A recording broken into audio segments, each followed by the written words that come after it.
Hello, hello. We are here with another episode of Gamebound, the little show where we play one-shots of various sorts. Today, we're going to be doing a one-shot of my good friend David's game in progress, Bonds. Going to do a low fantasy thing of one sort or another, as we're going to figure out here currently. And David, I will go ahead and pass it on to you. I don't know if you have anything in particular you want to say about Bonds beyond that, but up to you. Not in particular. But yeah, we're just gonna try and figure out what sort of scenario we're interested in doing today. So yeah, we said it was gonna be low fantasy. I figure we're trying to keep it pretty small in scope, just because we'll be making characters first, and so that won't leave us a lot of time. Indeed. So, do you guys have any character ideas jump to mind or anything like that that might guide the situation? Anything you want to play that we can try and build around? Only thing I'm thinking right now is a guy with a sword. That can be a bunch start. of different things, but Yeah, I want to be a dude with a sword. All right. Yeah, that's a good start. How about the rest of you? No, it's okay if you don't have any ideas yet. Just curious. Obviously, we don't given you anything to work with yet. So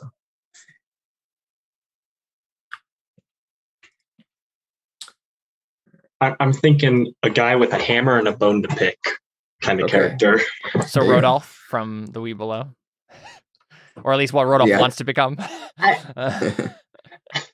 Well, now that you mention it, I was actually, my initial plan was to avoid that, but then that was the character idea that I came up with, so I guess. Yeah. And that's all right. You can recycle ideas. I do that all the time. Yeah, sure. I'm generating a couple of random ready prompt things. Okay. The first thing that came up was something about a prison, so like we could do like a an Elder Scrolls beginning. Like literally, yeah, that's kind of what I was thinking, right? Like Elder Scrolls beginning scenario where you're just a prisoner of some sort or another, you have to break free. So I know I said low fantasy, and I think this still kind of counts, but I had a dream once about a walled out town, and anytime someone wanted to come through the gate, a gate on the other side of the city had to blow this really loud horn because it drew the hordes of sprinting zombies over to that gate so that they could open the gate on the other side of the city and let people in. Because otherwise you would just be eaten. So just because I randomly thought of that, we're talking about a prison. If you want, you can all be in prison and something can go wrong with that system. And you guys can try and get out of the city before you get eaten by zombies or something like that. That'd be kind of fun. It's a little higher fantasy than low fantasy, but zombies are they're a fantasy, a prison in some secondary world medieval Europe society suddenly has a zombie outbreak. Yep, it's kind of fun. Yeah. Then they never have to deal with guns being too loud because they don't have any. Exactly. Yeah. I'm down with it. All right. Yeah, sure. All right, sounds good. And then we could literally just all be like prisoners who start off with literally nothing, and then we just like right, yeah. Although that'll be a little weird with your way that assets work. Now that I think about it, but that's okay. Oh, you'll just have to find your stuff, I guess. Yeah. They have it. They obviously have it in one particular room in 3 identical chests, right? Yeah. Yep. It's just in one chest, but each time one of you loots it, you see a different menu. Yeah, of course. Yeah. It's instant loot. So. Great. All right. Well, that'll be fun. So let's talk about characters then. So there's a character. There should be a little index on the left of the document here for the actual rulebook. And you should all have a tab in the Google Sheets page with your name on it that should have a character sheet. I just randomly started doing my stuff on the character template page. Oh, yeah. That's pretty much how it always goes. Yeah. Sorry. My bad. No problem. Maybe I should just put this somewhere else. Then that doesn't happen as often. Do we have a European culture that we're naming scheme wise? Just for the sake of ease of use, we can just go with European, like British, whatever. British English sounds good. Yeah. All right. So we're all going to be named John in different ways. There you go. Well, here I'll drop this generator that I'm going to be using. As long as no one's last name is Snow, because I don't want to get sued. Yeah. There you go. Oh, okay. My name is going to be Magnus Foster. Oh my gosh. Ooh. Let me go. Pop.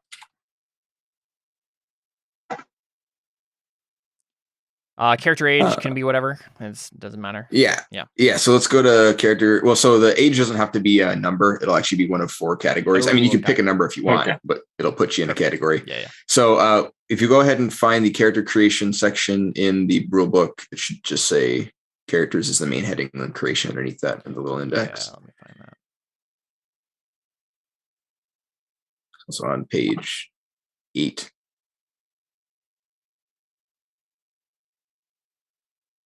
The doc's called Bond's Rulebook, right?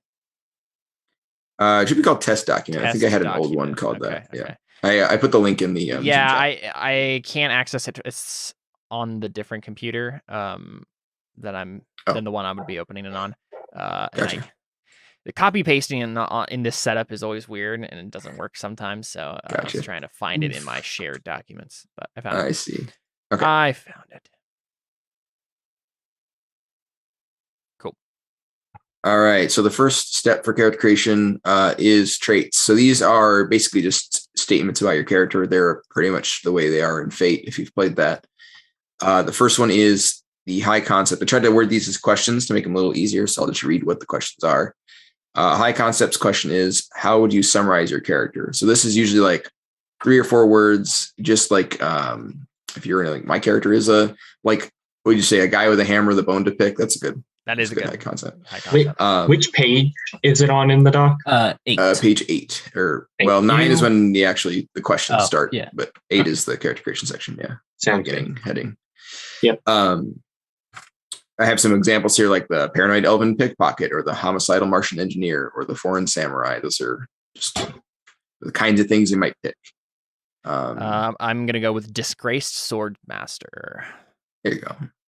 Fancy. And then if you want to, in italicized text below each section, I have a example character creation thing where a imaginary person named Kyle makes a more imaginary character named Balador Thinbeard. Balador Thinbeard. So if you need some inspiration on how it works, you can take a look at that italicized text as well. Oh, so do you need it to be? Does a high concept need to be at least three words or just 2?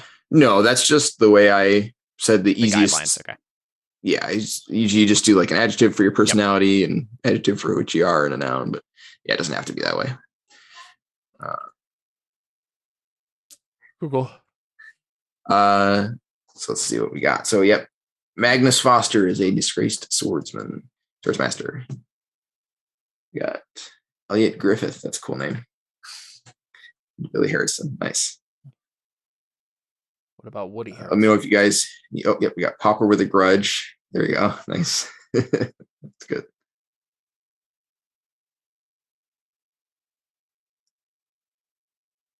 And let me know if you guys need help or more time with any of these as we go. I don't want to leave Popper with a Grudge. I love that. Mm-hmm. It's such a fancy name. There's got to be family history, you know. Yeah.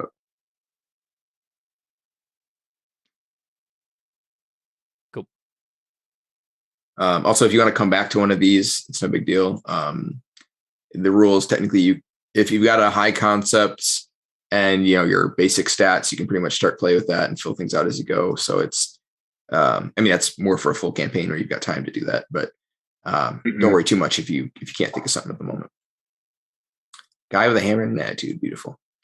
Right. So now we got the defining feature. So it is a core element of your character that stems from who they are. So this is usually inherent to your character's personality or your abilities or your ideals, something like that.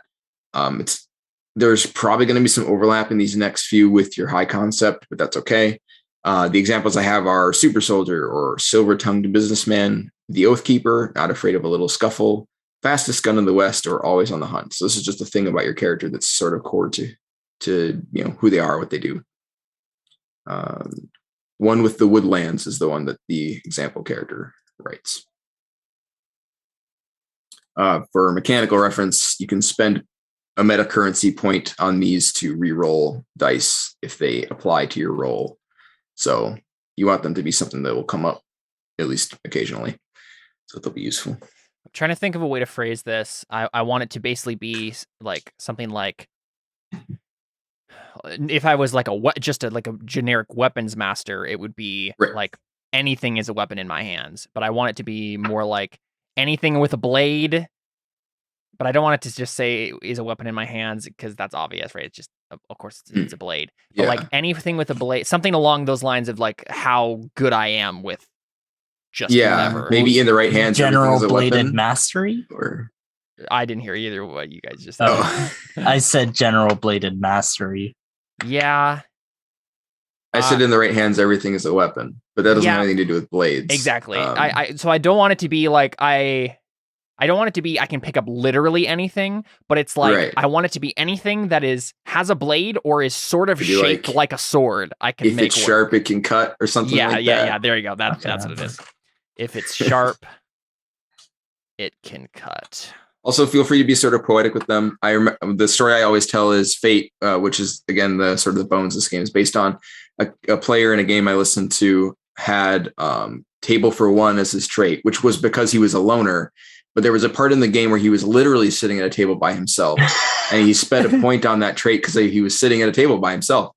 And that is my example for whenever I talk about being poetic with your traits. It's so fun sometimes to play, a wordsmith with them, and you can totally do that. So, like, Caleb might decide if it's sharp, it can cut. Sometimes if he's saying something really mean to somebody, he might, it can be fun to sort of twist the meaning a little. So feel free to be as literal or poetic as you like.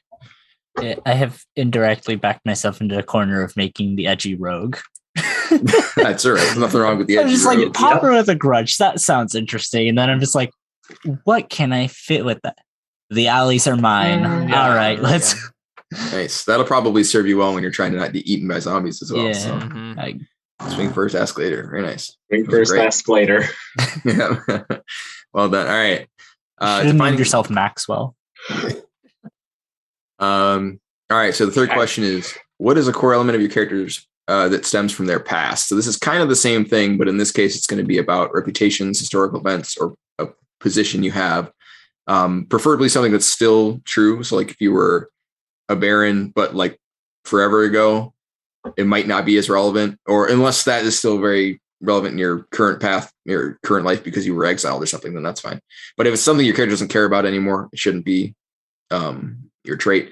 But this will just be something was important from your past. So the examples are the Butcher of Dragon Keep or the First Blood Prince. None of these mean anything, by the way. They're just examples I've made up.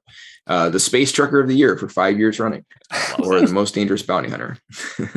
Anything like that. So events, historical events, reputations, or positions. Kyle takes the Silver Stag Hunter because he decided that he killed a deer, poached a mystical deer on the king's lands, and he got in a lot of trouble for it. That's the example character. Hammer everything's very nice. Yeah, I thought of that right after you mentioned it. Yeah, that's very good. I like that. All right.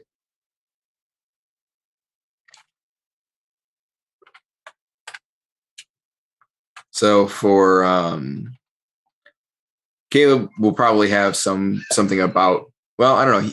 Whatever made him disgraced will probably be his troublesome past, which will be our last one here. This will be a generally useful thing you want to do here in this defining past one. I'm still sort of workshopping. Thing.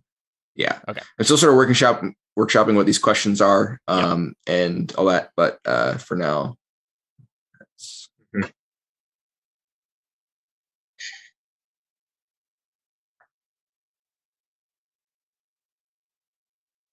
So Elliot is the head of a peasant alliance. Cool.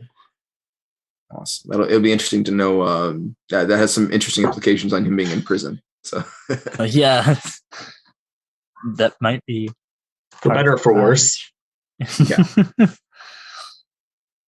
Let's see if I decide to make him go too far just because he was in the way. I feel like Jason and my characters are either going to be the best friends or hate each other's guts. They will be no in between because we're too similar for not to any other way, right? Yeah. I have a feeling they're probably going to butt heads, especially knowing how you tend to play characters who are combat capable. I just got a feeling. Let's see. So yeah, Magnus has an educated man can't be fooled, which I assume means he was raised with a good education. Mm-hmm. What was it you had mentioned about Troublesome Past just a minute ago? So there will be another question about something that happened in your past, but it has to be a bad thing. I think it's plagues your character. So you don't want this one to be bad. Just it can be double-edged. Gotcha. Usually better if they're double-edged, but it should be a thing that your character is can benefit from.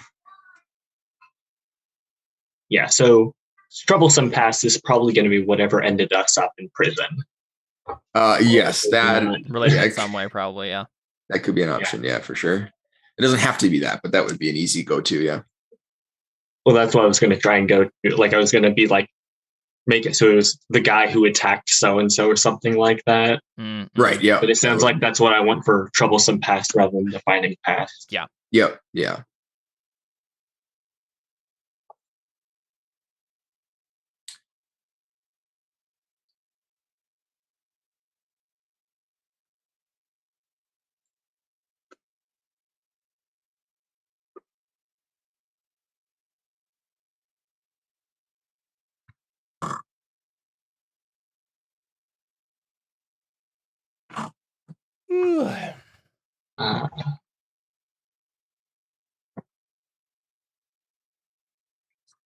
I'm having a lot of trouble thinking up of anything.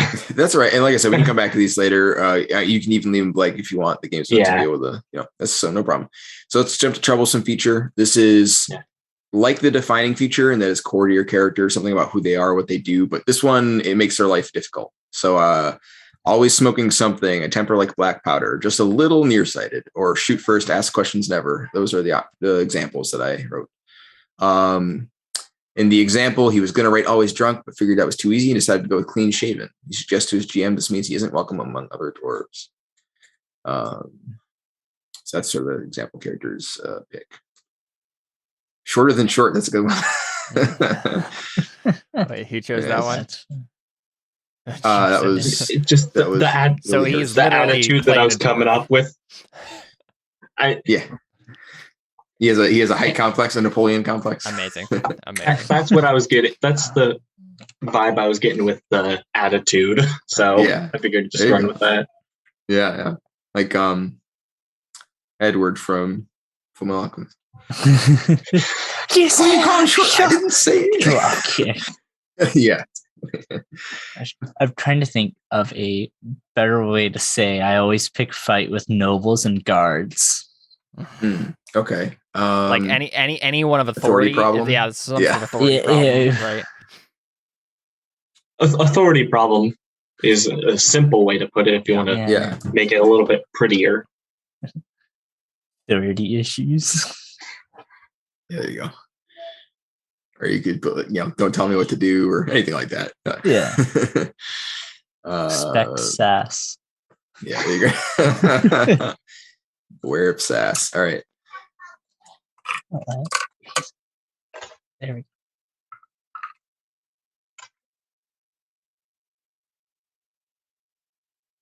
go. Not sure. This could have something to do with what disgraced you as well. If maybe it was something about who you are as opposed to what you did. Mm-hmm.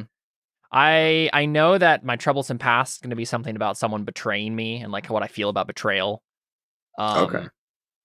But there's probably some aspect of my personality or temperament that's also sabotaging me or was part of why I was sabotaged. This could also be actually, either of them really. You could, if you have like maybe you have a kid you need to take care of that is tagging along and causes problems for you. It doesn't have to be like a negative thing. It just has to be something that makes your life harder. And carrying around a 12-year-old child in a zombie apocalypse counts. So especially when you don't have guns, it makes things a lot harder. Sword Master isn't exactly great at ranged combat. Yeah, you've all generously picked melee, it seems. That's true. So, Yeah. Well, I mean, at least I feel like Andrew's gonna be having like shivs, like prison shivs, but I at least have I can have long swords. Yeah. Oh, right. Great. Breakout opportunity. I'm gonna immediately I'm look for prepared. Pulls out like 5 shivs. Yeah. You guys want one? I'm gonna immediately look for the first Zweihander I see. Yeah. Right. Yeah. I'm going to do baseball. There you go. Yeah, just Ranged combat. Yeah. Right. shoot random debris. You line up a zombie corpse in front of you. All right. Yeah. Batter up. There you go. That guy from One Punch Man Yeah. uses a bat. Like Best Smith in the Yeah, I'm Kingdom trying to is think the of something that best. isn't like cliche for this sort of like troubled weapons master sort of Yeah. archetype that I'm going with. Like, I don't think he should have a temper problem. I don't think he should be an alcoholic or anything. Maybe he just cuts himself all the time on accident. bandaged know how that would help. hands. He's always wearing band-aids. But then it'd be like thick cloth or whatever. That would be really cumbersome. Something based off that idea. Let's see. Was he with anything other than a weapon? I don't know. I just realized that my guy's going to definitely probably verbally assault more authorities than he is going to physically assault them. Just because he's the head of a peasant alliance. He's got to have some brains. He's not going to do something physical to get him thrown in jail. But if he ever had to get thrown in jail, yeah. He's not gonna physically assault a guard to just be thrown in jail. He's like, no, I need to make sure I don't do that. So instead, I'm gonna be incredibly sarcastic and belittle your puny brain. Well, and also if a peasant alliance head gets too mouthy with a noble, that probably could end him in jail pretty easily. Probably. Yeah. Maybe one time we went too far. Yeah. Or maybe I thought they were. Maybe you provoked Billy into attacking somebody and they knew it was you. Billy's part of your And that's how we both ended up in there. It's like, gosh dang it. I didn't think you'd actually do it. Nice. All right. Magnus has when my You know gloves come full off. well what you did. Nice. I didn't think you'd kill him. All right. Last, we got Troublesome Past. So this is just like the Defining Past, except it's a bad thing. It makes your life harder. The examples I have here are a child care worker in the apocalypse, hunted by the cartels, the death sentence in 12 systems, tasked with protecting the president's daughter, or on the hook for alimony. The example character takes the Duke's prey because the Duke doesn't like that he keeps poaching on his land. The Duke doesn't matter.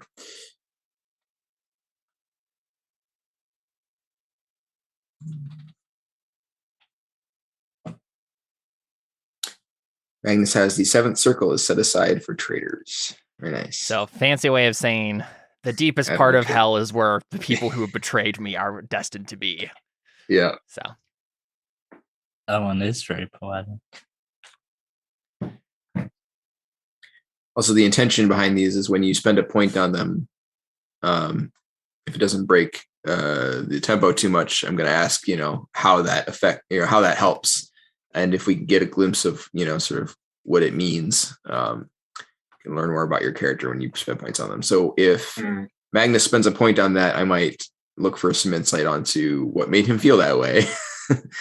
Obviously, that won't be an every time thing, but traits are meant to sort of give us an idea of who your character is and then help us learn about them as you use them. So that's the intention. We'll see if I actually remember to do that at all. Billy Harrison took off the wrong guard's head. Very nice. It probably wasn't a right guard to take his head off.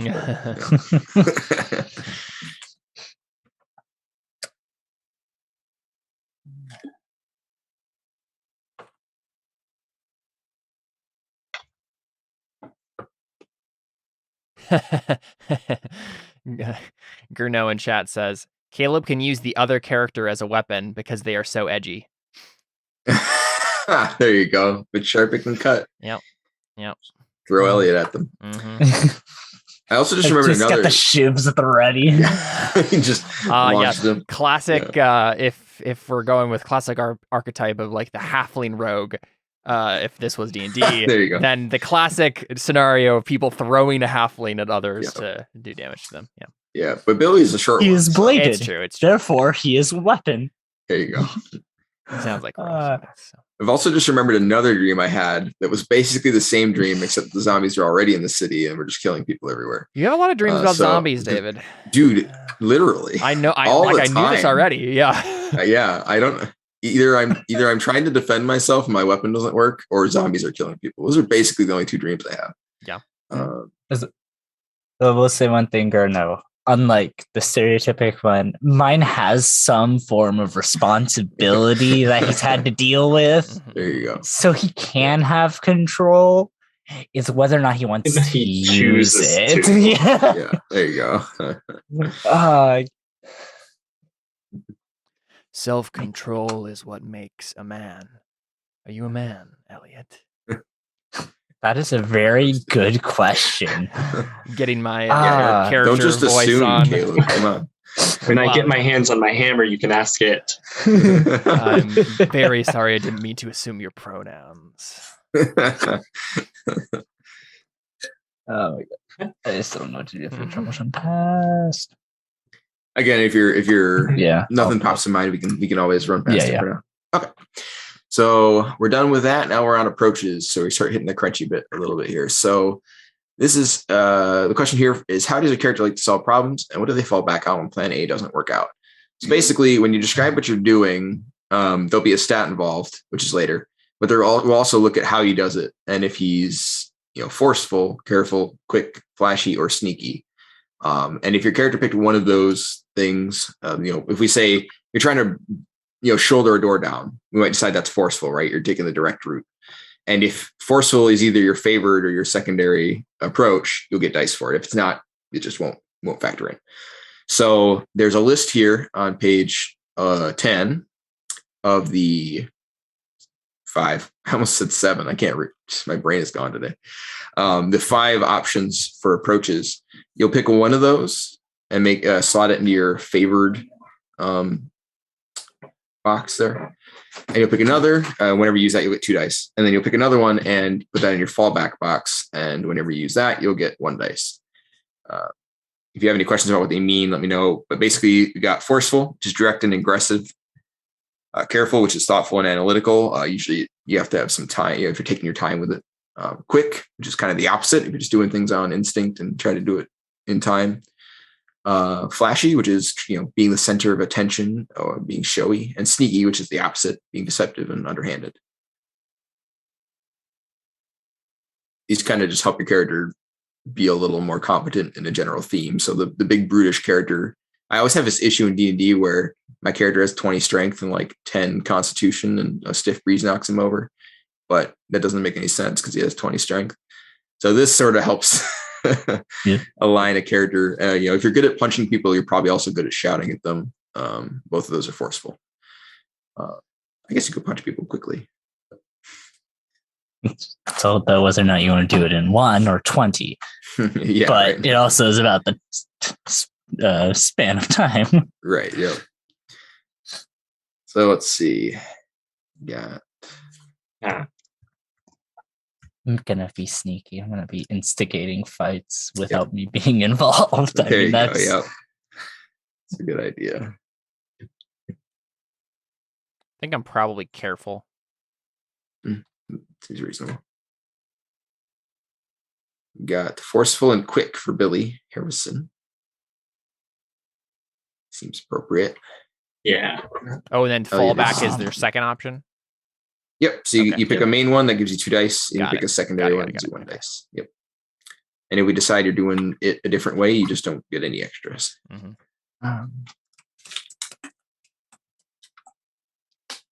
So Magnus is careful and quick. Actually, would it be? Actually, no. Stop that. Quick. Yeah, I was like, wait. I was like, careful. He's thinking more. I'm like, actually, no. That's not right. But there's a. Or all 3 of our fallbacks quick. Yeah. which is probably good considering the circumstances. Prison people. Yeah, that's true. You'll probably be doing a lot of running. I think I'm gonna change it to forceful as my second. Okay. Just for a little more variety. I was going back and forth between those two, and since everybody else is choosing quick, I'll just do that one. Okay. Appropriate. The example character picks sneaky and quick. Not that it really matters, but all right, attributes. So these are the question here is, where do your character's strengths and weaknesses lie? So on page, whatever the next page was, 11, there are first 3 arrays. So you can be focused, which basically means you only have one good stat. The rest of them are kind of bad.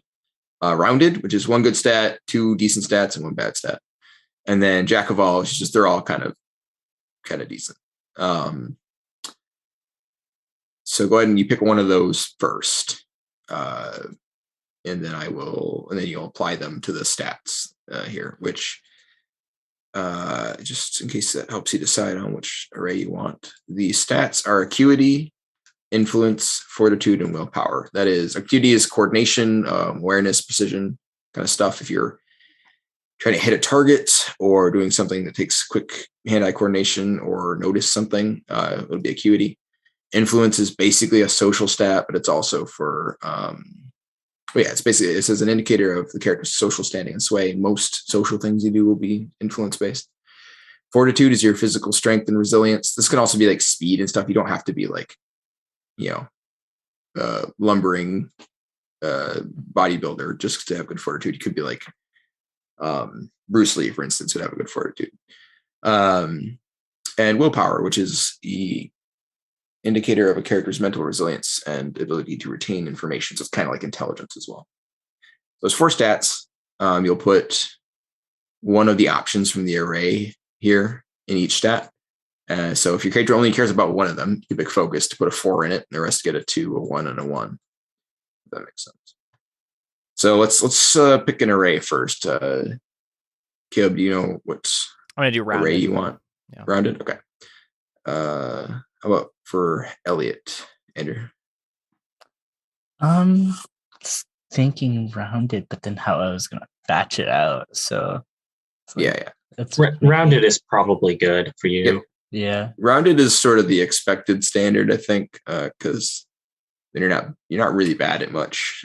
Focused is like if you're playing the brainless thug and you just want to punch things, you might pick that. Or if you're like a wayfish scholar. I thought you might. That's your character. Great, yeah. So then where it says attributes on your character sheet, you can slot those in. Just replace the 0 in front of the D6 with whatever number you pick from your array for that particular stat. Also, I should say fortitude and willpower both. Fortitude gives you physical health. Willpower gives you sort of mental health. Acuity gives you, we'll call it like a physical shield, basically, to your health. And influence gives you, it sort of deals with if you have an argument in a combat style system, it'll give you more. Your arguments will be harder to defeat, basically. I don't imagine we'll have a lot of arguments in this session, so maybe don't worry too much about that. You might not get a lot of bang out of that.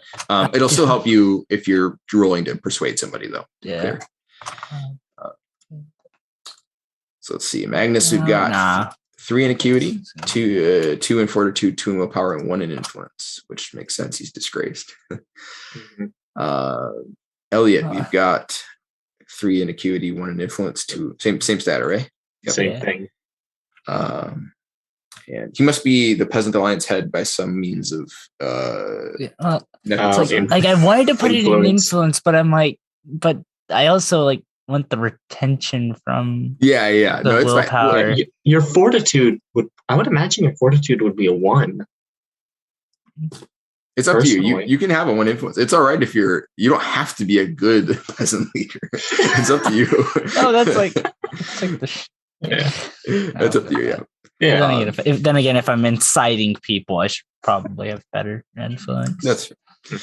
And for Billy Harrison, we've got 2 acuity, 1 influence, 4 fortitude, and 1 willpower. There you go. He's a fortuitous. Fortuitous. Yeah, he's tough. All right. We have conditions. So these are just determined by your whatever you picked for your attributes. So you don't have to worry too much about this. Basically, just for acuity and influence, you look at this first. I guess it should be a graph. I just can't graph, so it's bullet points instead. But you'll just look at this first list that says stress. Stress is sort of the shield I was talking about. Mm-hmm. So if you, for instance, Magnus has a 3 in acuity, so he would use this stress option right here, which gives him a 2 box, a 2 box, and a 3 box. Don't worry about what that means. But basically, he'll fill out the boxes next to that. Let's say physical stress. He'll put a 2, a 2, and a 3. So you'll do the same for Elliot. His acuity is 3. He'll get a 2 and a 2 and a 3. I'll just do one of these for each of you so you sort of get an idea how it works. And then for Billy, your acuity is 2, so you'll get a 1, a 2, and a 3 in those boxes here.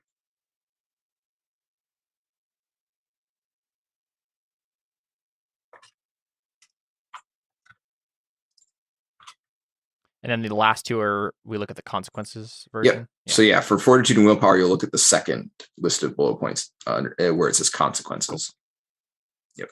And those are just in parentheses. They're still boxes. The parentheses are just to differentiate between consequence and stress boxes.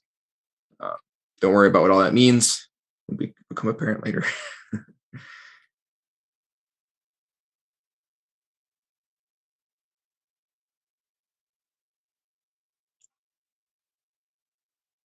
Did I do that right, David? Let's see. Got 3, 2, 3, 4. Yep, that's right. Cool. And then for Elliot, we got 2.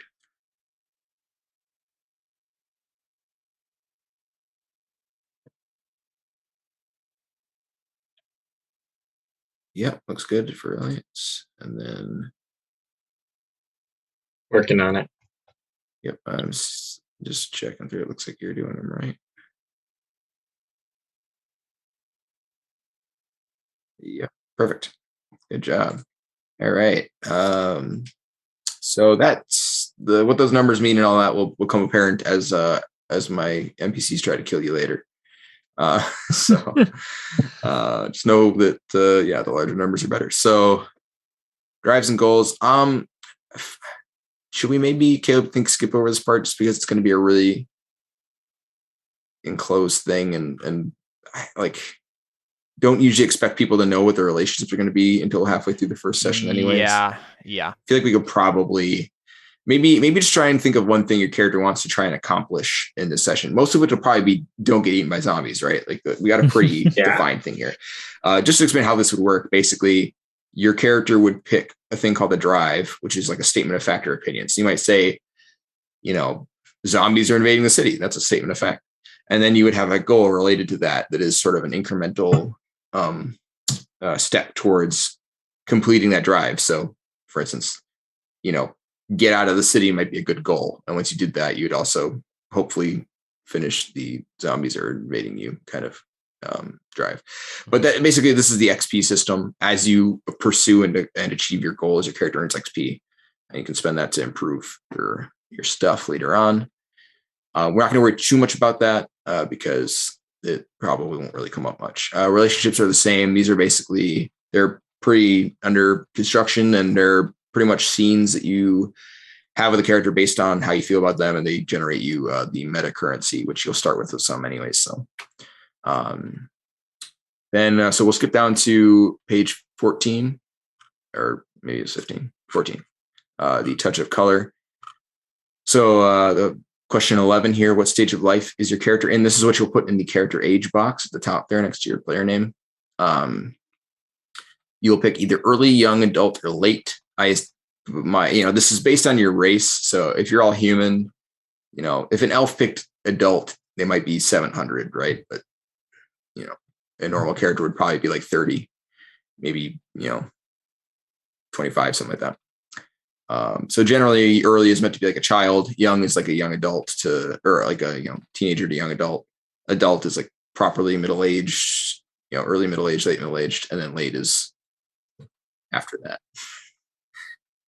These will have an effect later on, but don't worry about it too much. The game kind of assumes you'll pick young or adult most of the time.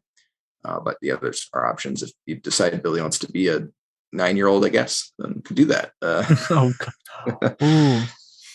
Billy, young, smashing in skulls.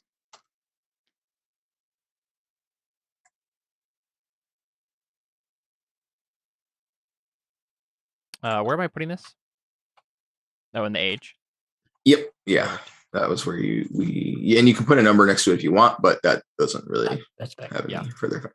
So Caleb, or I should say Magnus, is an adult.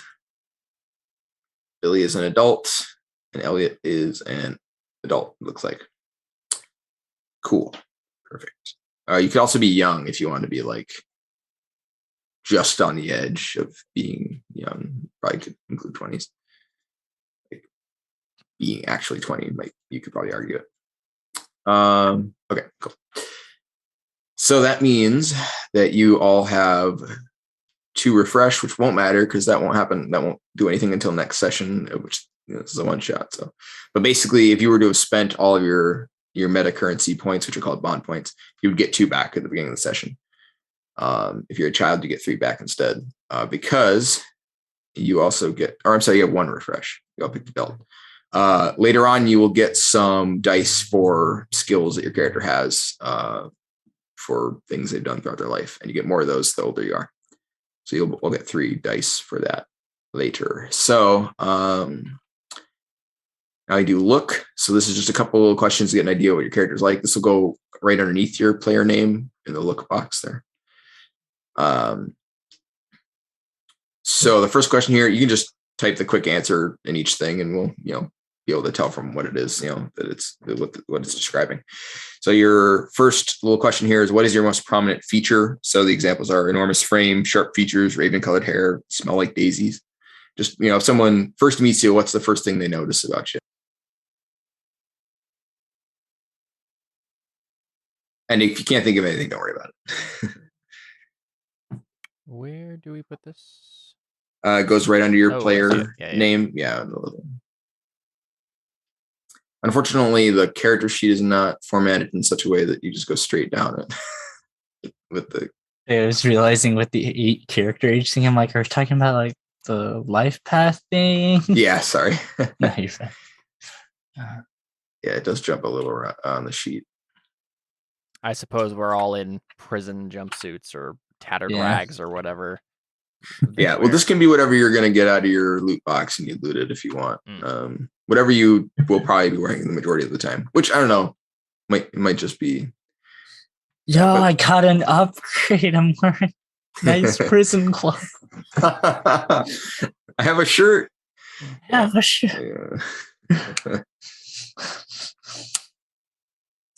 Matching set of clothes acquired.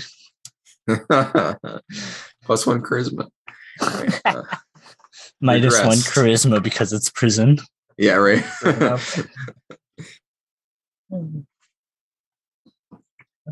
All right. So Billy's most noticeable feature is that they're short. That's good. Magnus is tall. Nice. Next question is, what do they wear? So we talked about that a little bit. Magnus wears worn traveling clothes. Elliot wears prison, and Billy wears ash smudged. Entire prison is his clothing. Yeah, prison jumpsuit. Prison jumpsuit. Yeah, he just wears the prison. He's a big guy. How do they sound is the last one. So this was just sort of to help you remember what if any kind of voice you give them. You don't have to follow this voice. If you want to say they sound gravelly and you don't want to do that, that's fine, but it'll help us imagine what they sound like. Magnus has a soft and dangerous voice. Yeah. You can also do an accent. Like the examples here are gravelly drawl, smooth and rhythmic, aristocratic and poised, or nasally with a Russian accent. Deep and bumbling is what Kyle picks for ballad or weird.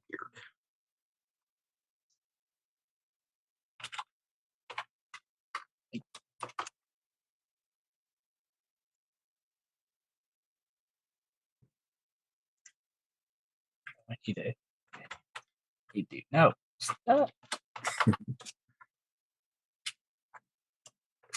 Oh, cool. The most common you can think of. Nice. He is a common man. That forgettable voice. Then is that? Yeah. Blend into the crowd. It's like, all right, what can you tell us about him? He sounds like a person. He sounds like a guy. Yeah. It's Ken. Suddenly we heard an NPC shout, "Start a riot." That was about it. Riot. All right. Billy's got quick voice, quick and something. Tempered. Quick and tempered. Cool. Perfect. So let's see. And then there's a name. We've got names already.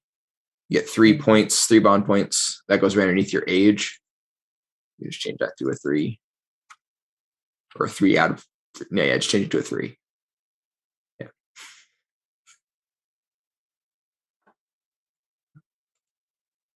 Oh, Billy decided to be a young character. Yeah, sorry, I think that. Oh, that's all right.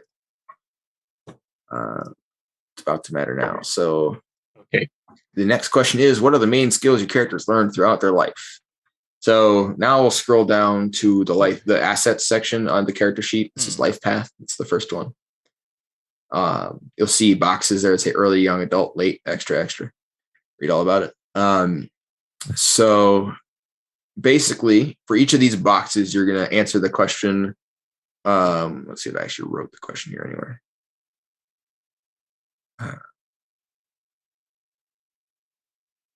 What set of skills got my character through this time in their life? So your character was a blacksmith. That's what you'd write in the box.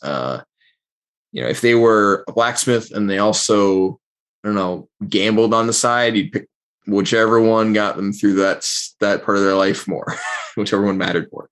I guess maybe which one they identify more with is the way to say it. How should we word these exactly? So they'll be kind of like occupations or obviously for early year child. So, maybe things like a page. Think of these for you, Caleb, like life paths and a burning wheel. That's how they should be worded. Okay, the life path. Yeah, basically it's just okay. What was your character at this point in their life? Student. Yeah, that's a good one for early. And then you'll fill up to what you got. So, Jason, you'll fill up to early and young for Billy, and then Caleb and Andrew, you'll fill up to early, young, and adult.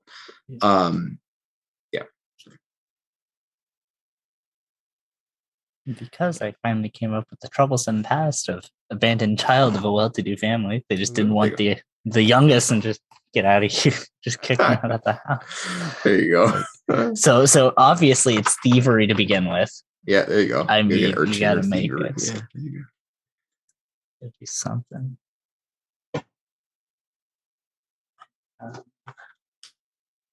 So I did student, soldier, swords master.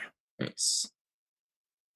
Once we've got them all, we'll do the next right there. Once we've captured all the Pokemon. Yeah, there you go. So fake Kyle picked adult and gets 3 points. So he has laborer as his one for his early life. He does hunter for his young life and poacher for his adult life.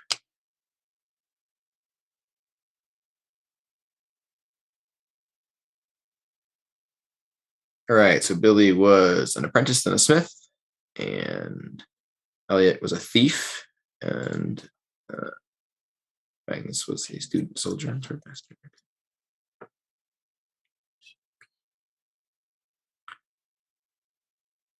And if your character continues to do the same kind of thing, you can be like, like if you were a thief, you could be like a professional.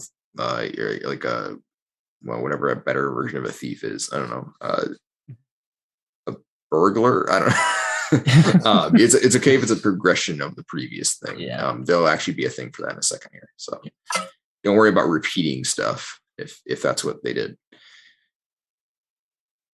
Your character was a farmer for all of his life, then he just becomes a better farmer. Yeah. What would be one that could lend itself towards social manipulation? Upstart. Grifter. Racketeer. Yeah, There you go. That's what it is. Great. So now what you'll do is you look at these, and if you feel like it's as far as your character went in that sort of vein of life, you just put a 1 next to it. If the next one follows on, so for instance, Magnus has student and then soldier, right? Those aren't really the same direction of life. So student would get a 1, soldier would get a 1, right? Whereas for Elliot, he has thief and still thief. So thief would get nothing. Still thief would get 2 in theory, but you could probably argue racketeer is a further movement of that. So you could just put 3 in racketeer, right? So they build on each other as long as they're related. So for Billy, we've got apprentice 1. Yeah. So you actually don't need the 1 in apprentice because it gives the smith the 2. Yep. And then, so yeah, Magnus probably has student 1 and probably sword master 2. I imagine soldier and sword master probably fold into each other. Sorry, I missed something. What's happening now? So basically, you're looking at your life path tags here, your age, skills, whatever, and you're deciding if they follow one another, right? Because if they do, you don't get any. So, like for instance, you have soldier and sword master. Sword master is kind of an evolution there. Yeah. So you don't get anything for soldier, and instead you get 2 dice for sword master, right? Yeah. So you'll do student 1, soldier 0, and sword master 2, right? Is the idea. Unless you don't want 1-1-1? If you want to, yeah. If you feel like they were different. Yeah, because the thing I was originally thinking is with soldier, like I'm learning more things like discipline and following orders and that sort of thing. Yeah. What does that do? Like, does that mean I mean swords master is obviously going to be less valuable then, right? If I do that. Kind of. I mean, so basically, anytime you're doing a roll and what things you would have learned during that part of your life or with that skill set benefit you, you can use the dice. So, I mean, honestly, if you're fighting somebody, you could probably argue that both soldier and sword master help you. You probably get 2 anyways, right? Okay. But if you're digging a trench, like I did this as a soldier, then sword master won't help you. Yeah. Right? But if you're teaching someone to fight with a sword, you probably get sword master and not soldier, right? That's true. I think I'll keep both. Just because I'm a little bit more interested in that, but we'll see if that's beneficial or not. So go ahead and just put a little 1 next to all of them, just so you know. Cool. Because these can technically have a 0, so we want to know that you've got dice and all. Cool. All right. So now we're going to get into regular assets. So this is the crunchiest part of the system. So I've been doing a lot of work to try and streamline this, but I will do my best here. So go ahead and denote somewhere on the side that you have 75 XP to spend, because we'll want to keep track of that. 75, you said? Yep, 75. All these numbers have been changing a lot, so this is probably something I'll need a lot of feedback on when we're done, just to know sort of where you felt, how much room you had to move with this and whether or not it was too much or too little. So the question here that is answered by this section is: what defining skills, special abilities, followers, resources, or belongings are key to representing your character? So basically, an asset is, like say your character has a knife, you don't have to buy an asset for that knife. But if you have, if your character has their knife that they use for everything that's important, then you want an asset for it, right? They are the things that are core to, like it says here, representing your character to playing who they are. So if they have a job, but that job doesn't really matter for the character that much, then you wouldn't do anything. But if they have a job and that job is central to the character, like for instance, if they're a smith and they have a smithy, you'd want an asset for that. And I'll explain how that works in a second.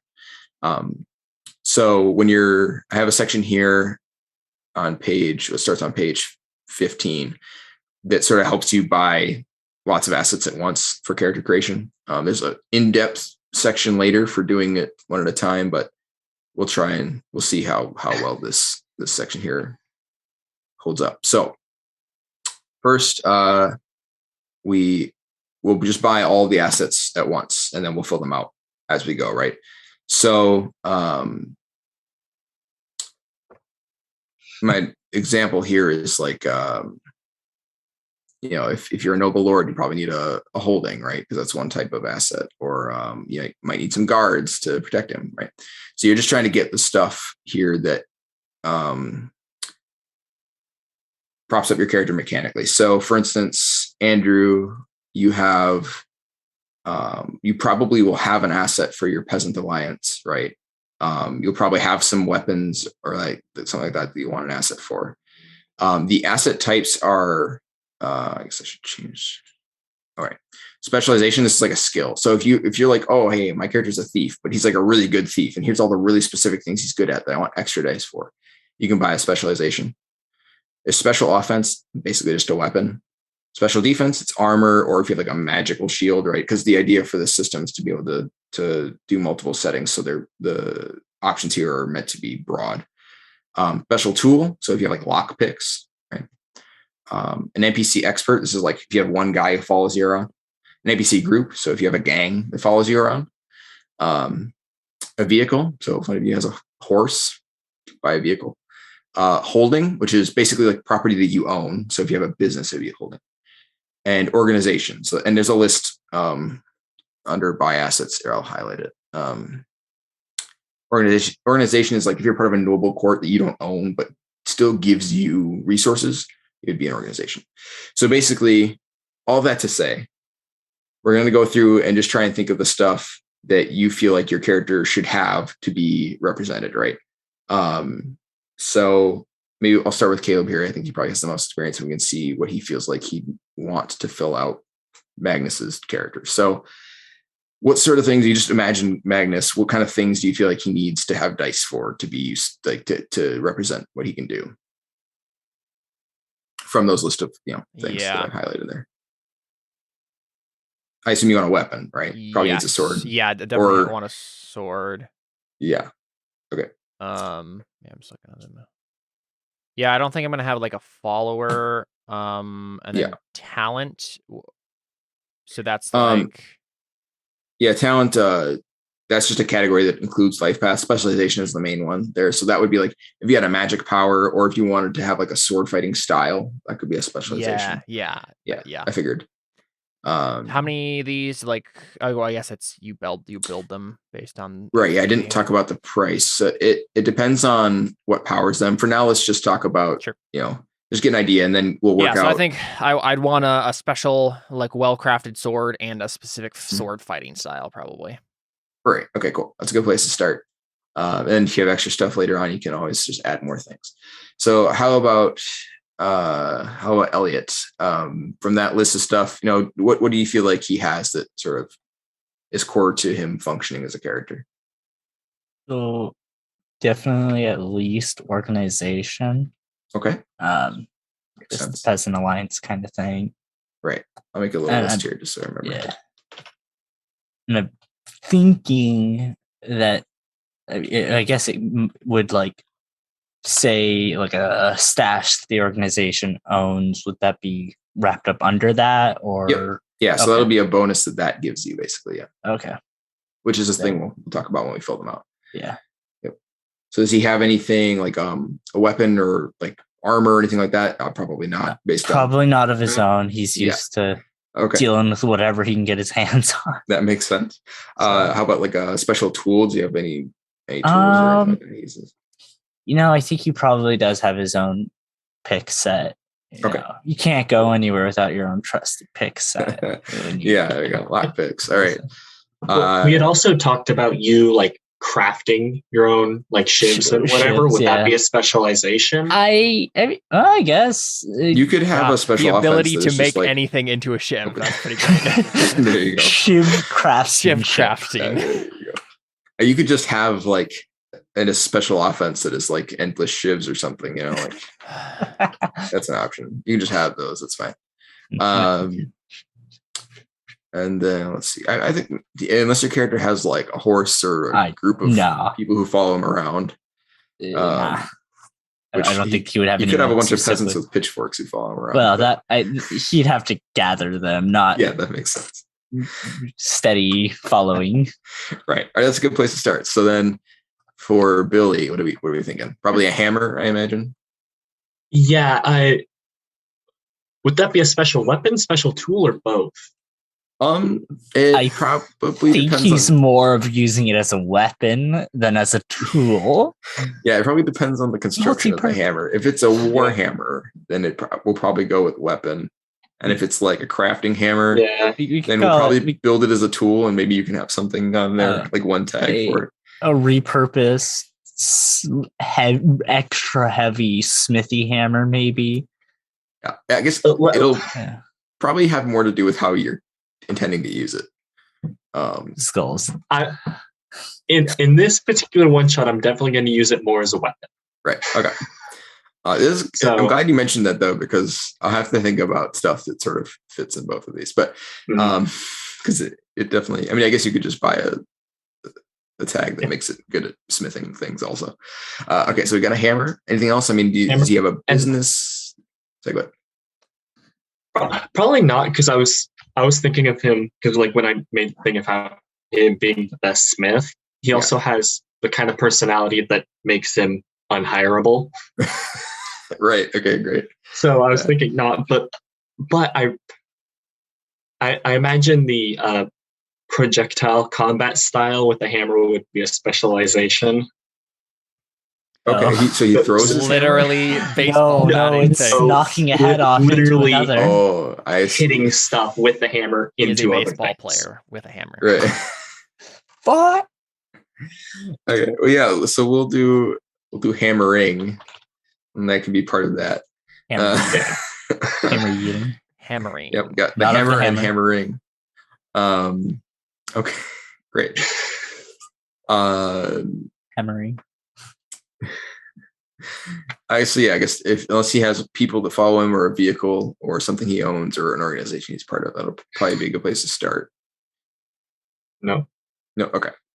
So now that we know generally what kind of things you'll be looking for, now we can start filling them out. So all of these, I guess we'll fill a specific thing. So where it says name on each of these in the character sheet under assets, go ahead and type what you want to call. So for instance, like your Peasant Alliance, I mean, you can just call it that, but if it has a different name, you just type it where it says name. If you don't have enough room for all your assets, you can let me know and I'll add some lines and put another one in there. Like for instance, you have 3 already, so I'll do that one for you. So each one of these will get. So tags are basically the mechanical backbone of the game. You stick them on things and they give you dice for being there.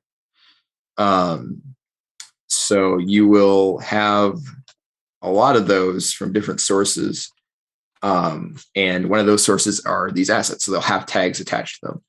You get one for free just for having it because it has to do something. And that is based on the kind of thing that it is, the kind of asset that it is. So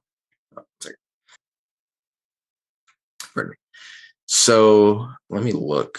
I'll just go down to the list here so we don't have to worry about digging through it. And I'll let you know what kinds of things we're looking at. So I think everybody's got a special weapon. Yeah. So the free tag for this is based on the type of harm it inflicts. So I mean, that might be different for different settings. Like for instance, laser might be an option for sci-fi. We probably won't use laser. So for us, we probably use like D&D style ones, bludgeoning, slashing, that kind of stuff, right?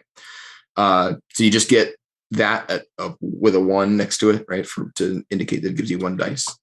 Put that where it says basic. So Magnus, where it says basic for his sword, will put cutting or slashing or whatever 1 underneath his basic thing. Where can I find examples for that? What? If you go into the asset theme section on page 17, it talks about all the individual ones from that list that I gave you, like the NPC group, NPC experts, special weapon, and each one of them has a basic tag, either a list of options or an explanation, depending on how big the setting, the object is. I see. So cutting and slashing is what I should put there. Yeah, you could put a slash because obviously it does both. And yeah, it's fine. I guess cutting is probably the more general term. Yeah, obviously you can stab people with it, but it's what we know. It's a blade, right? That's the important part. And for Billy's hammer, probably put bludgeoning. Or you got that. Great. So then, We've also got a special tool. That basic tag is just going to be, for instance, it's what you use it for, right? So you use it for, I don't know, breaking and entering or, unlocking things, right? Whatever you want to call that. That's the basic tag. Give it one dice for that. We've got an organization as well, I think, right? What should I put down for the basic tag for the sword style? I'm trying to think. So let me look at specialization. This is a fundamental advantage or focus. So in this case, it would probably be what is the basis of your sword style, right? That's is what I'm like trying offensive, to figure defensive? out, Is it good about fighting others? Like, is it a dueling thing? Is it a battlefield style? What does he use it for? Yeah. Why did he learn so this style? I'll put it as fighting a group. Okay. Is that good Cool. for a basic tag? Use different moves when you're fighting one man. Yeah. Perfect. And yes, go ahead and put a little one next to that. Just so you know, because you can improve it if you want. Oh, got it. So yeah, all of the tags will have a number next to them. And yeah, so both years from now. You already got the source going. Does that make sense? Durability and condition for those. Actually, yes. Okay. And you're just looking for a basic for your Peasant Alliance organization. Let's see. So this is going to be. Whoops! I lost my list. There we go. This is the primary field for this organization. So business, military, administration, safety, science, crime, clandestine law. What is the primary reason for this Peasant Alliance to exist? What do they do? Are they like a union? That's a good question. I guess what benefit will they give you in doing that, right? Like they maybe safety. Is it a rebellion with a veneer of legitimacy? Maybe, I think so. Yeah. So we'll want whatever because I see is like they've got a little storehouse of things for me to quickly grab new supplies or whatever. So yeah. So this will probably be. We'll want to know whatever they actually do because that'll be what you'll get dice for. They can have a veneer, which would probably be its own tag. But yeah, so we'll go with. Yeah, and you don't have to do one of this. Okay, cool, perfect. All right. So everyone's got their basic tags set up, their free ones. So now we'll talk about drawbacks. So an asset can have a drawback; it doesn't have to, and it can have more than one. Although I wouldn't really recommend it for the first time around. There's no reason to do that to yourself. So if you do take a drawback, you get the price is discounted. Don't worry about that right now because we haven't even talked about how much they cost yet. I have to reorganize this, I think. But so the options for drawbacks are limitation, requirement, danger, cost, unreliability, alarm, and dependency. So don't worry too much about what those mean. Basically, if your hammer is super heavy, it might have a limitation where if you need to be moving really quickly, the other guy gets an extra dice because your weapon is slow, right? If it has a requirement, limitation is just a situation where your opponent gets more dice because your thing is not so good in that situation, right?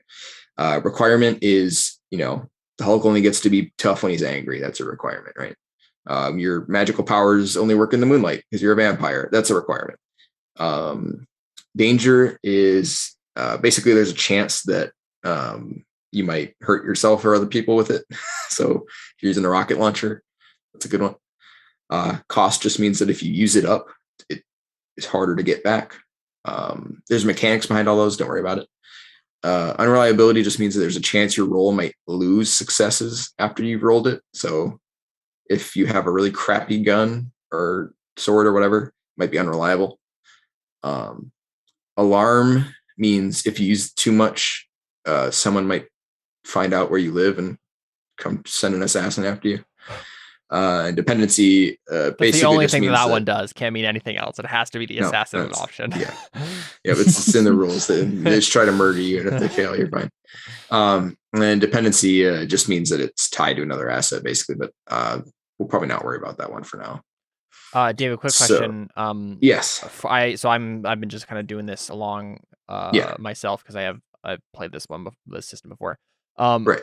The only thing I'm confused about is how much extra tags and the dice involved cost to fill out, because Right. getting to this point with that being the last thing I need to do, I still have 52 XP left.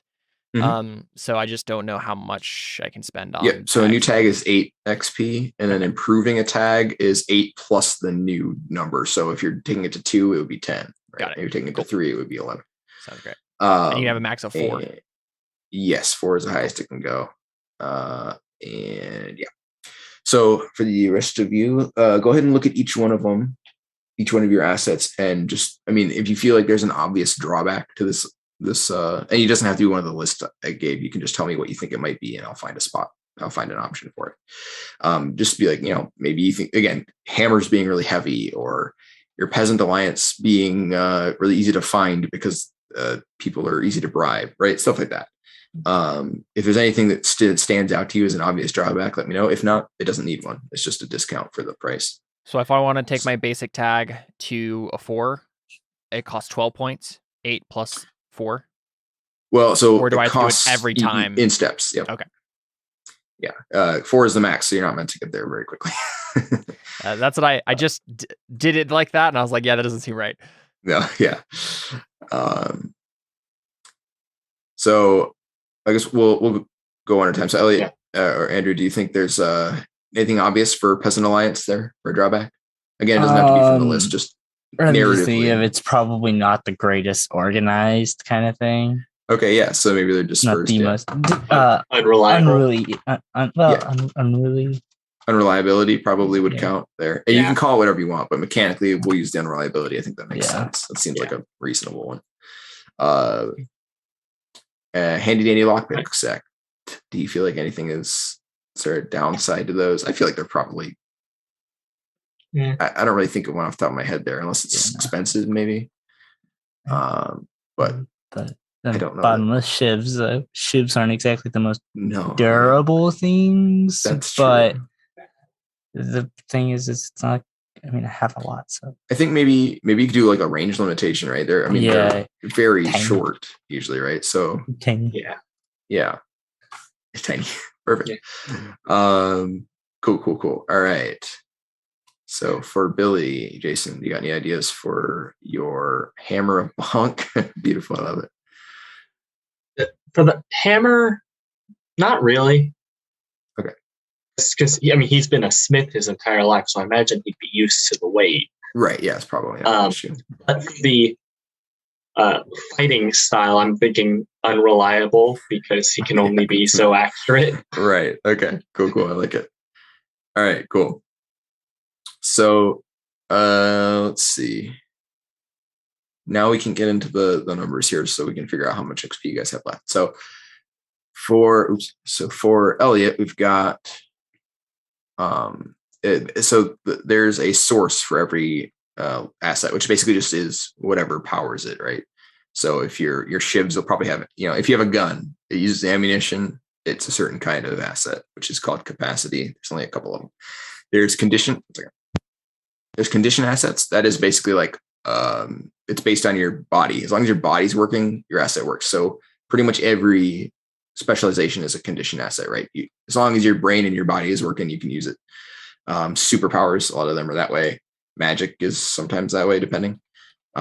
Capacity is another one. That is, there's some kind of ammunition pool. Magic wins or good bullets or arrows or running out of shivs, for instance. Durability means it can die. Things can, most NPCs, vehicles, armor, that kind of stuff usually use that. Melee weapons usually use this, but I think in the case of shivs, I don't think they're durable enough to need durability. And then there's nested, which is basically just means you can have assets that are tied to each other. But again, we're going to ignore that for now, just because it's a little more involved.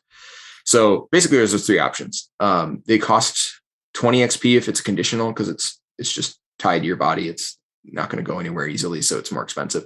The other 2 are 16 XP. So your Peasant Alliance, usually organizations are good for capacity. Basically, you have so much influence with them, and if you use it up, you might have to do something to sort of patch things up before you have access to it again, right? That's sort of the idea there. And it doesn't really make sense to be tied to your health. And I guess it could be durable if it was like a military thing that was going to fight a lot, but probably isn't. So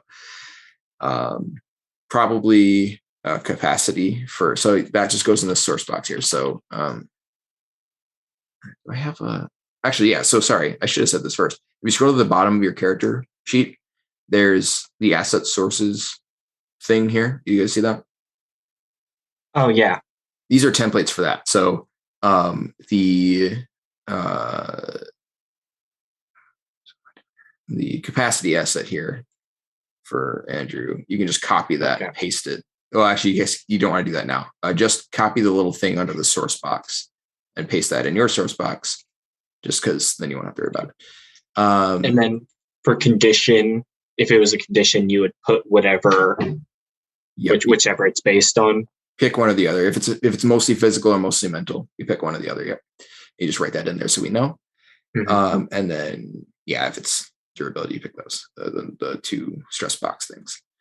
So your handy dandy lockpick set, probably I'm gonna guess that's probably also capacity, just because you probably have more than one if they run out or break, Yeah. So we'll go and drop that in there. And then bottomless shivs, probably also capacity, because I feel like, again, that's about how many you've got, right? Yeah. All right. So you've got all capacity assets.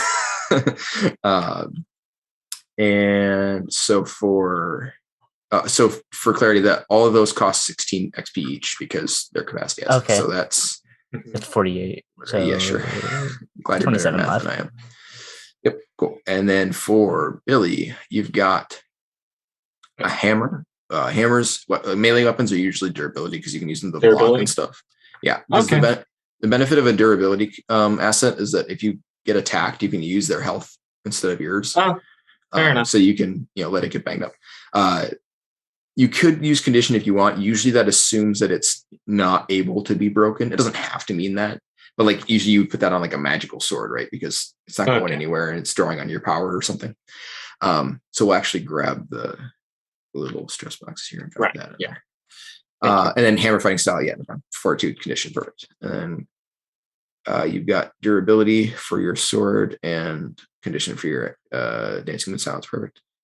I'm gonna go ahead and drop the durability boxes in this thing here for you, Caleb. I'll put next to it that it was 16 XP because they were doing it. Do the for your sword, I just put the stress boxes in its source box and I put 16 XP next to it, so you'd still have the note. And cool. So now we're nearly done, I promise. Thank you guys for hanging in there with me. Mm-hmm. The last thing is to buy more tags. So there are lists of these. The lists are pretty incomplete. Mostly you can just describe what it does to me, and those are the tags. It doesn't have to be super. Should I be doing the same thing for the second one, David? And what am I putting in source then? For condition, you write either fortitude or willpower, depending on which condition it is based on. Probably fortitude because it's a fighting style. So basically, if you run out of fortitude boxes, you'll stop benefiting from this because you'll be too banged up to use it properly. So then what am I writing in source then there? You run like a 1 and a 2, right? That's for durability. So for a condition source, you write either fortitude or willpower, depending on which condition you assign it.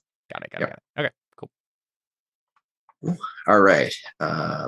So basically, the way I like to do this is I just look at each asset and I'm like, does this do all the things that I want it to do? And if the answer is no, then you buy more tags. And if the answer is yes, then you just make the tags that has better instead. So Caleb's already gone through this. So he's got his basic tag he's improved a few times because he didn't need any more tags on these. He's got Corrupting Souls 2, which I don't know what that is. So my magic sword Wolfsbane is also good. Besides being good at piercing and slashing, it's also good at corrupting souls. I don't know. I was kind of hoping we could crowdsource that. I think it should corrupt souls, but I don't know exactly what that means. Maybe you're the reason there's a zombie apocalypse. Oh my gosh. Wolves. Oh, yeah, that's what it is. No, it was they were fighting over my sword, and one of them, like one of the guards, killed the other guard with the There you go. sword and created a zombie. Perfect. All right, great. Got it. Cool. Interesting. So then, and then his fighting style, he has fighting against a group as 2, and then staying in touch. I think that means defensive. Yeah. And 1. So let's look at Elliot's, and Jason, feel free to look at your own too while we're doing this. If you have ideas. Yeah, I am. Okay. So Peasant Alliance, they're good at rebelling. Do you want them to be good at other things? Like, for instance, if you want them to give you money, you can do, I think the tag I have for that is productive. No, it's not the right word. What is the word? I have it here somewhere. Sorry. Profitable. That's the word I used. So you said they have like stashes around. Obviously, that's not quite the same, but basically, if you want to be like, I have some money from a stash, then you would get dice from the profitable tag, right? Tags cost 8 XP. Sorry, I should have mentioned that. So buying a new one's 8 points. Okay. If you want them to be hidden, so like if you are, if someone's coming after you and you're lying about where your place is, or you're trying to move people around hidden, having a hidden tag means that you get extra dice for doing that because it's naturally hidden. Or if they're like militant or aggressive or armed, anything like that, then if you're calling on them to help you kill stuff, you get some extra dice, right? So it kind of just depends on what you want them to be able to do. Yeah. If they have like a social sway, that might help. If they're like influential, I guess would be the way to say that.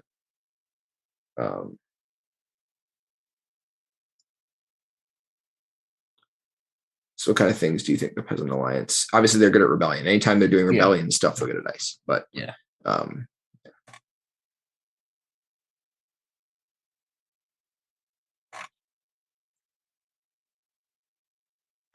usually I word tags is like a 1 or 2 word like adjective. The basic ones vary a little bit, but normal tags usually it's like they're piercing or for a weapon, or hidden, like we're saying, that kind of stuff. It doesn't have to be, but that's usually how I word them. And we can come back to the Peasant Alliance if you're not sure. Yeah. And they don't have to do anything more than rebellion. You could just approve that if you wanted. Yeah. So how about your lockpick set? Obviously it picks locks. Do you want to be able to do anything else? I don't think the lockpick set should be able to do anything else. So that's fair. That's fine. I mean, it could be a lockpick set with like a flint on it. I don't know. It's a set of Swiss Army knives, right? Yeah, exactly. I mean, pulls out a modern day Swiss Army knife in this medieval setting. I got it covered. Yeah, time travel, man. If that's what you want, then it can do that. But only if you buy tags for it. Yeah. There we go. Great. Swiss Army knife. Great. All right, your bottomless shivs. Here, little one next to oops. Oh yeah. All right, bottomless shivs. See, obviously, stabbing things. Do you want them? You could throw them. Like throwing could be one. You could have if you want to chuck them at people. Hidden would be good if you're like good at hiding them, and they're if people try and find them on you, they won't be able to, or at least you'll have more dice to hide them from people. Yeah. Let's go in there. Go with definitely hidden, because considering their ships, we're going to assume I accrued them during my present time. Right. Yeah. And then we'll actually do a second one on it. Probably throwable. Okay. The other thing for weapons you can do is make them better at certain things. So like one of them that I have is sweeping, which makes it better if you're attacking a group of people.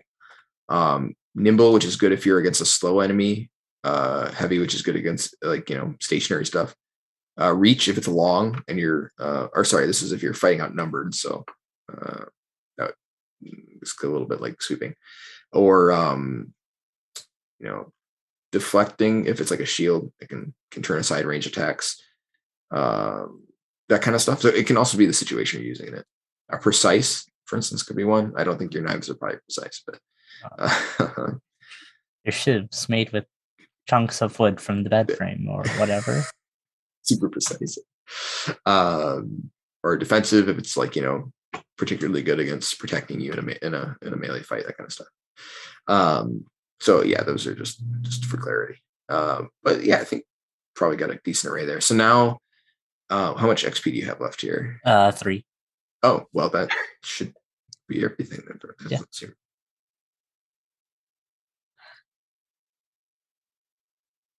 Trying to figure out why Caleb has so much more dice. I guess it's because he only has a handful of tags. That's why. Okay. Yeah. So you got. I spent all of my XP up to 0. Like it's all gone. I figured out the exact way to do it. I added one more drawback to my sword to make it all work. So. Oh wait. Oh, did you discount for your drawbacks? I didn't discount the drawbacks. Sorry, I forgot to mention each drawback. The first drawback gives you 5 XP off, and if you want to take a second one, it gives you 3 XP off, and if you want to take a third one, it gives you 1. But at that point, straining believability probably, so. Which is what I did. So my sword has cost, danger, and alarm. So. Nice. So I've knocked off 10 total XP because of the 2 drawbacks on 2 separate items. Yep, so you should have 13. Perfect. I was like, that can't be right. You only have like 2 extra tags, and he has so many more dice than you. All right, so well, no, you got a couple more than he does. Anyways, so yeah, basically you've got enough XP to make one of these a 2 instead of a 1, and that would be 10 XP, and then you'd be back down to 3. So, and if you, like I said, if you wanted to add more drawbacks, you can for extra XP. Now that we're to that point. But looks like you're doing pretty well. So then we'll look at Billy here. What do we got? Yeah. I'm trying to. So I have 44 once you account for the drawback. Right. I'm trying to think of. I can't really think of anything that I would want to do other than just upgrade bludgeoning and range. Right, yeah. You could add more. I mean, you could just increase them. You could also add more options. So, like for instance, if you want your hammer to be good at breaking stuff, you could give it like a crushing thing. And then if you hit someone with armor or something, maybe you'll be better at people that are armored or have shields or tough, right? Enough. You could give it like sweeping, or if it's a really big hammer, then and you're hitting a group of people, you can just kind of swing into another person with it, which has a specific mechanical thing, but it doesn't matter for now. So crushing is probably a good one. Okay, cool. And how much would that cost? 8. Adding a new tag is 8, and then improving it is 8 plus the new number. So so then your fighting style. And basically just the idea is range. Yeah, you want to be hitting stuff into other stuff, right? Yep. Trying to think of what other direction or what other kinds of things you could do with that.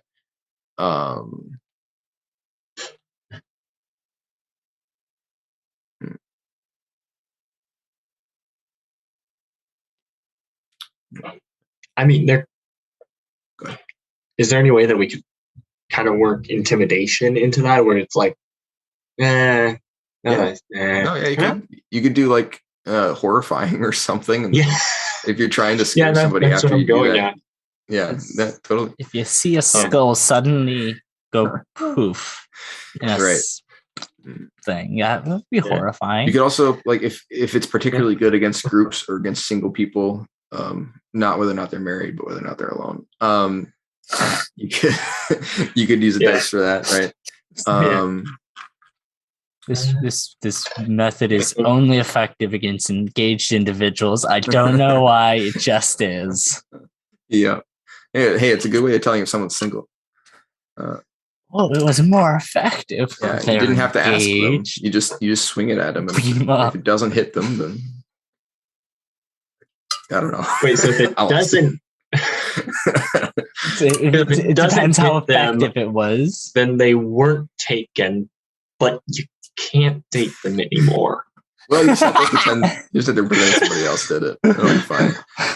Oh, Let's see. Asking how for does a Caleb friend. do it? Yeah, right. Okay. Yeah, I'm thinking it's probably Yeah, that's funny. yeah.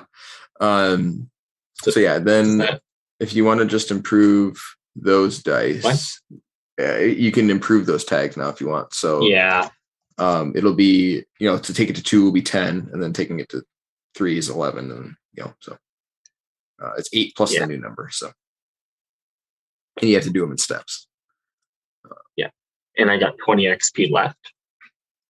Yep. So you should be able to do. Yeah. You basically take 2 of them to 2, right? Or one of them Yeah. to 3, probably, maybe. No, No, because I would only it's Yep. 10 each. You're right. That'd be 1 short.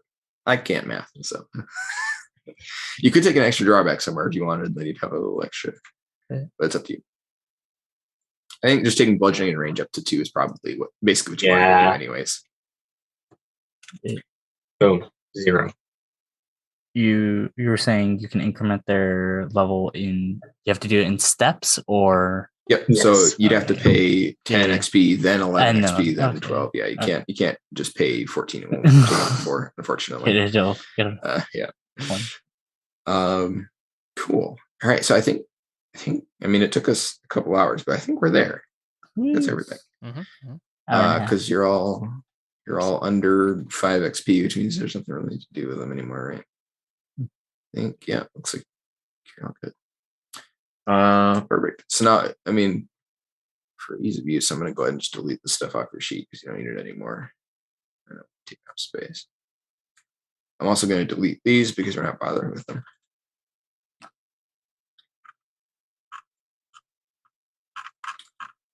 So, and then we can get to. I can try to figure out what's going on.